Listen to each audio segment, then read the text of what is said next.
Je rappelle qu'Assomo Munganga, Constantin, professeur d'économie monétaire à la Haute École de commerce de Kinshasa, et je suis les leçons de notre compatriote Tshisekedi Mulumba, qui nous a appris à nous comporter dans la sans la violence.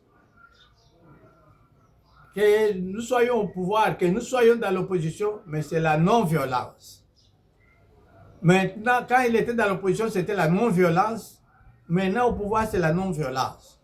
Et vous avez vu même dernièrement, même le secrétaire général et président AI de notre parti, IDPS, Augustin Kabouye, qui prêchait aux forces du progrès la non-violence. Alors, c'est ce que nous vous demandons, vous tous. Il ne faut pas que vous faites des actions sans utilité prévues pour mercredi, le 3 juin. Vous dites, attention, vos véhicules, attention, vos enfants. Ouais, vous voulez dire qu'il y aura déjà de la violence. Non, ne faites pas ça. Nous demandons à tout le monde de vaquer à ses occupations. Ceux qui veulent rester à la maison vont rester. Ceux qui veulent aller au travail vont partir. Parce que maintenant, nous avons un président qui nous amène loin, qui veut faire de notre pays, l'Allemagne d'Afrique, l'économie motrice des économies africaines. L'opposition, les opposants que j'appelle les bichikilistes, ils font des choses qui n'ont pas de sens pour le moment. Je les respecte, mais pour le moment, ça n'a pas de sens. Au Parlement, ce qu'on a fait, c'est une loi d'organisation du référendum. Mais ce n'est même pas encore un projet de réforme ou de changement de la Constitution. Mais on veut maintenant, on lutte contre quoi? On ne peut pas organiser faire une loi pour organiser les référendums. Voilà. Donc, maintenant, il y en a qui posent des questions, nous pouvons leur donner des réponses directement. Ils disent que, est-ce que maintenant, on peut changer la Constitution maintenant? Est-ce qu'on peut faire la réforme, la révision de la Constitution maintenant? Ce n'est pas nous qui devons nous prononcer là-dessus. Ce sont les députés et les sénateurs, article 219, qui vont voir si le projet est valable ou pas. Et même les circonstances, il y a un état de siège à guerre. Non. Nous avons état de siège, on a déclaré l'état de siège. Dans notre article, je crois que c'est 144. Alors, mais si au bout de 15 jours, on n'a pas renouvelé, il n'y a pas état de siège. État de guerre, non. Notre pays n'a pas l'état de guerre, ça se déclare. Ça se déclare. Mais on n'a pas encore, dans l'article 143, notre président n'a pas encore déclaré la guerre au Rwanda. Le Rwanda nous fait la guerre, mais on n'a pas déclaré. Ça c'est.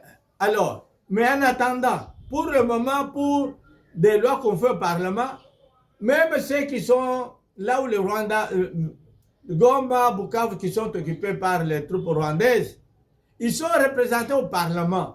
Parce que ce sont les députés qui sont là, les députés de Kivu, de Kivu sont là aussi. Donc, que nous puissions être tranquilles, que nous ne puissions pas nous exposer. Quand nous disons, quand il y a les opposants qui disent, ah, demain, attention pour votre voiture, attention pour votre... Donc, c'est qu'il y aura des troubles. Mais s'il y a des troubles, il ne faut pas dire que, ah, voilà, le président n'a pas respecté, le régime n'a pas respecté les droits de l'homme. Vous-même, vous prévoyez déjà les troubles. Nous ne voyons pas les troubles. Nous ne pouvons pas accepter des troubles. Suivons tous la conduite du fondateur de l'IDPS, Tshisekedi Mulumba, la non-violence. Et le peuple d'abord, ça dit, travaillons tous pour le peuple.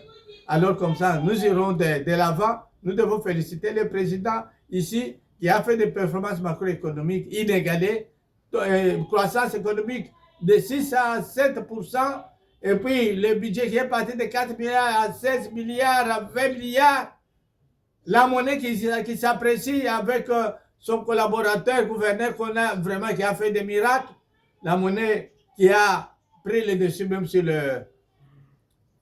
le dollar, et ce qui fait que nous avons connu un pouvoir d'achat, un pouvoir réel, l'augmentation de notre pouvoir d'achat. C'est ça l'amélioration de la situation du peuple, le peuple d'abord. Donc, pas de troubles, que là-bas, la police va bien travailler, respecter tout le monde, nous devons tous nous respecter.